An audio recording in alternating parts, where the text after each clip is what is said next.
नमस्कार साथियों, आज काफी ज्यादा बारिश हो रही है, इसलिए मैं उम्मीद करता हूं कि आप सब लोग अपने अपने घरों में ठीक होंगे। आज फेसबुक लाइव से जुड़ने का प्रमुख कारण है कि कल शाम को यह जानकारी प्राप्त हुई कि पकड़ी दयाल अनुमंडल पदाधिकारी सुश्री कृतिका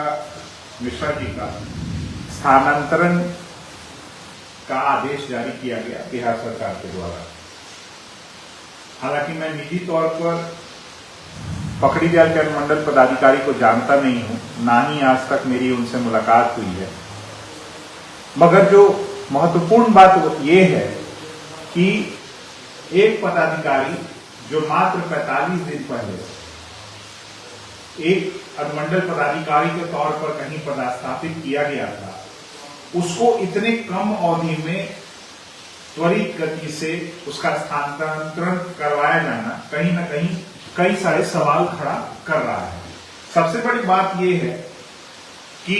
जो जानकारी है मुझे भी और जो बाकी इस क्षेत्र के अन्य लोगों के द्वारा भी मालूम ज्ञात हुआ है कि पकड़ी दयाल अनुमंडल पदाधिकारी के द्वारा जो विभिन्न स्तर के भ्रष्टाचार थे उसके पर लगाम लगाया जा रहा था, प्रशासनिक कार्यों को मजबूती दी जा रही थी और चुनावी कार्य जो किए जाने थे आगामी विधानसभा चुनाव को लेकर के वो अभी गतिशील तरीके से किया जा रहा था। चूंकि उनके द्वारा किसी भी प्रकार के घूसखोरी को, किसी भी तरह के भ्रष्टाचार को बर्दाश्त नहीं किया जा रहा था, तो यहाँ के जो स्थानीय विधायक है राणा रणधीर सिंह जी, भारतीय जनता पार्टी के जो विधायक, जो पार्टी अपने आप को बहुत ईमानदार होने का दावा करती है, उसी पार्टी के यहाँ के विधायक राणा रणधीर सिंह जी के द्वारा जबरन प्रशासनिक स्तर पर दबाव डलवा करके उनका यहां से स्थानांतरण करवाया गया, क्योंकि आगामी चुनावों के लिए फंडिंग का इंतजाम जो यहाँ के दलाल और जो घूसखोर लोग थे पकड़ी दयाल अनुमंडल के द्वारा, उनको लगाम लगाया जा रहा था उनके ऊपर पकड़ी दयाल के अनुमंडल पदाधिकारी के द्वारा। इस वजह से उनका स्थानांतरण करवाया गया है। हालांकि किसी प्रशासनिक अधिकारी के स्थानांतरण होने से चुनावी व्यवस्था में कोई बहुत ज्यादा असर नहीं पड़ता है, यह विशेष रूप से जब क्षेत्र की जनता अपना मन बना चुकी होती है। मगर जो बड़ी बात यह है कि इतने आनंद फानंद में अनुमंडल पदाधिकारी का ट्रांसफर क्यों करवाया गया, और उससे भी बड़ा सवाल है कि बिहार के अंदर इकलौता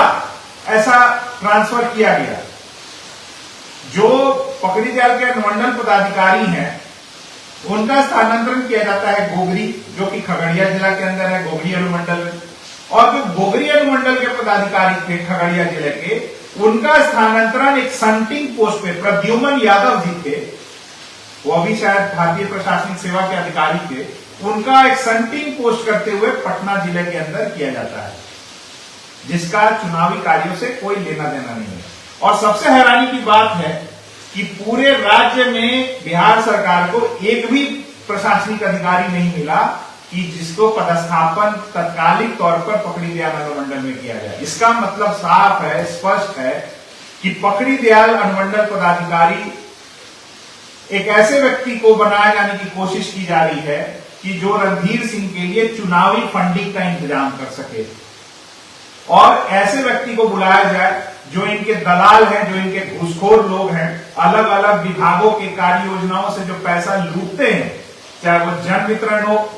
चाहे वो मिड डे मील हो, चाहे स्कूली शिक्षा के अंदर काम करने वाले लोग हों और बाकी परियोजनाओं के अंदर, तो उनकी वसूली करके इन तक जो पैसे पहुंचाते हैं उन लोगों के ऊपर कोई कार्रवाई ना हो, इसलिए ऐसे एक व्यक्ति की तलाश की जा रही है कि उसको पकड़ी दयाल अनुमंडल का पदाधिकारी बनकर के यहाँ बैठाया जाए और इनके लिए वसूली किया जाए। मगर यकीन मानिए और आप लोग आश्वस्त रहिए कि मेरे रहते ही ऐसे वो होने वाला नहीं है।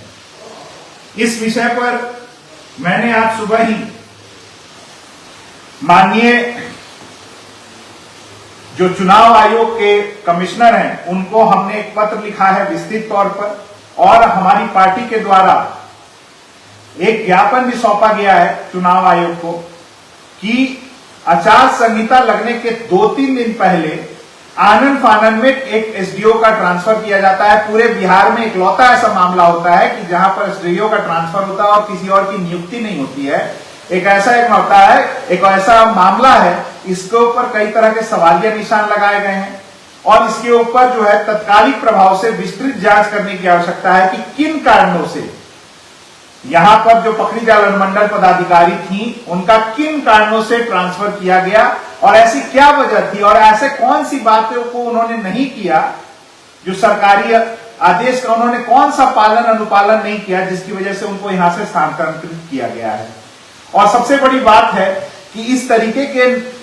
युवा और ईमानदार पदाधिकारियों को अगर उनकी पहली पोस्टिंग में ही हतोत्साहित किया जाएगा तो हम भविष्य की पीढ़ी के लिए, इस सरकार की शासन व्यवस्था के लिए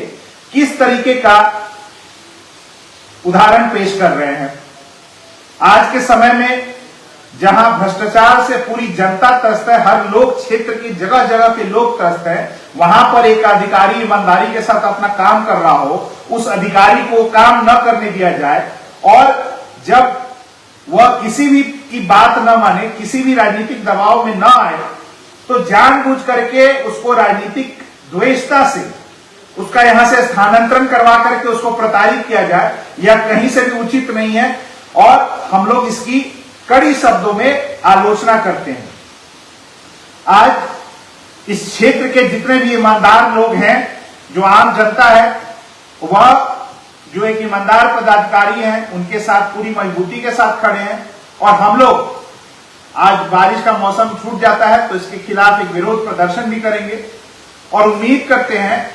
कि चूंकि इस मामले को लेकर के हम लोग सुप्रीम कोर्ट में भी जाएंगे कि इस मामले की जांच हो कि किस परिस्थितियों के अंदर एक अनुमंडल पदाधिकारी को स्थानांतरित किया गया और पूरे बिहार में इकलौता ऐसा मामला क्यों हुआ कि पकड़ीदयाल अनुमंडल के अंदर आज के समय में कोई भी अनुमंडल पदाधिकारी नहीं है। तो इसकी एक विस्तृत जांच की जाएगी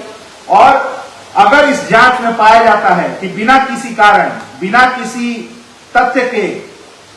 यहां के पदाधिकारी का अगर स्थानांतरण किया गया है तो जो भी दोषी कार्रवाई होंगे, दोषी अधिकारी होंगे, उनके ऊपर कार्रवाई करने की हम मांग करेंगे। और यह यकीन मानिए कि अगले सरकार बनने के बाद इस तरह के मामले की विस्तृत जांच अगर हमारी सरकार बनेगी तो करवाएंगे और जो भी दोषी पदाधिकारी होंगे, चाहे वो मुख्यमंत्री के सचिवालय में बैठे हो तो या किसी और विभागों के अंदर हो या सामान्य प्रशासन विभाग के अंदर हो, उनके ऊपर पूरी मजबूती के साथ कार्रवाई होने जा रहा है और ऐसा आगे से नहीं चलने वाला है। कोई भी ईमानदार व्यक्ति पूरी मजबूती के साथ काम नहीं कर पाएगा। कोई भी पदाधिकारी अगर काम नहीं करेगा, अगर उसके साथ उसके काम में बाधा राजनीतिक दलों के लोगों के द्वारा डाला जाएगा,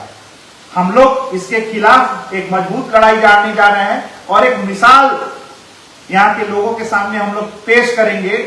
कि इस तरह के की कोई भी कार्रवाई के खिलाफ हम लोग जो है पुरजोर विरोध करेंगे और हमारी पार्टी और हमारा दल और हमारे पार्टी के जितने भी लोग हैं जो आज गए थे चुनाव आयोग से मुलाकात करने के लिए जहां ज्ञापन सौंपा गया है, उनके साथ साथ हम सभी लोग मिल करके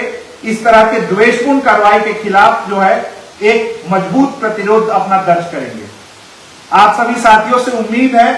कि इस बात को अपने अपने क्षेत्र के अंदर, अपने अपने जगहों के अंदर, अपने अपने टोलों के अंदर ज्यादा से ज्यादा लोगों तक पहुंचाए कि यहाँ के जो विधायक हैं राणा रणधीर सिंह निहायत ही भ्रष्ट, कामचोर और लोगों का पैसा लूटने वाले व्यक्ति, उनके खिलाफ एक जो माहौल बन गया इस पूरे विधानसभा में, इससे डर करके, चुनावी डर से वो कोशिश कर रहे हैं कि कोई ऐसा पदाधिकारी आए जो उनको वसूली करके पैसा दे और चुनाव में सहयोग करे। तो ये माहौल जो है आज इस विधानसभा का बन चुका है उनके विरोध में और हम लोग चैन से नहीं बैठेंगे जब तक उनको हम हराते नहीं है, उनको जो है पूरी तरह से परास्त नहीं करेंगे उनके और उनको चमचों को। और इस बात को आप सभी से आग्रह है कि ज्यादा से ज्यादा लोगों तक आप लोग पहुंचाएं, ज्यादा से ज्यादा के लोगों तक बताएं कि कैसे जो है ईमानदार पदाधिकारियों को प्रताड़ित किया जा रहा है और भ्रष्ट पदाधिकारियों को, चाहे वो पकड़ीदयाल का सीईओ हो, चाहे मधुबन का सीईओ हो, चाहे फिनारा का सीईओ, इस तरह के भ्रष्ट लोगों को प्रोत्साहित किया जा रहा है। हम उम्मीद करते हैं कि इस भ्रष्ट सरकार, जो भारतीय जनता पार्टी और जेडीयू की जो सरकार है, जो पूरे बिहार में भ्रष्टाचार का कीर्तिमान स्थापित कर रही है, आगामी चुनाव में आप लोग पूरी मजबूती के साथ इस सरकार को उखाड़ फेंकेंगे और आपके सहयोग से हम लोग एक नया बेहतर सरकार बनाएंगे और ऐसे पदाधिकारी, ईमानदार पदाधिकारियों को पूरा सहयोग करेंगे ताकि वह ईमानदारी पूर्वक बिना किसी दबाव के अपना काम कर सके। आप सभी को फेसबुक लाइव के जुड़ने के लिए बहुत बहुत धन्यवाद। मैं जल्द इस विषय पर आप सभी लोगों को अवगत कराता रहूंगा आगे की कार्यनीति, और इसलिए इस मामले में हम लोग एक मजबूत कार्रवाई करने जा रहे हैं। आपका बहुत बहुत धन्यवाद, शुक्रिया।